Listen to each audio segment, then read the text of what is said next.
Ko e loto whakaaho ki ha whakaloto lahi mo ha whakatua me lie me he wholofola. Ka veinga, whakalangilangi i hohuafa.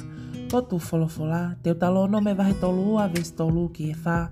He teo whanongonongo ai huafa o Sihova, mo tuku ai mā olunga o ho tau otua. Ko makatu uia, o ku hao ene ngawe, ko ene ngahi fo ngā kotoa, o ku whakakoni stūtone. Ko e otua o e mooni, pia tae haane hala. Emeni. Ke tau lotu. Tamai, hono i kai whakangei ho huafa tapuna.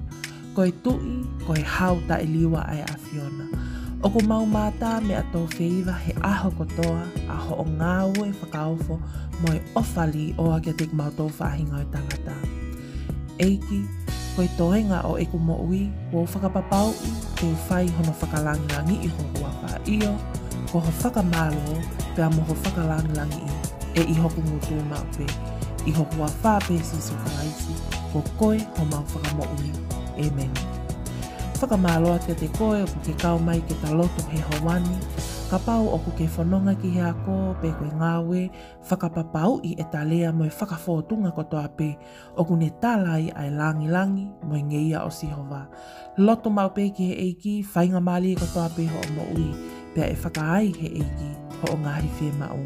Subscribe for daily prayers of hope and encouragement from the Bible. Thank you and God bless.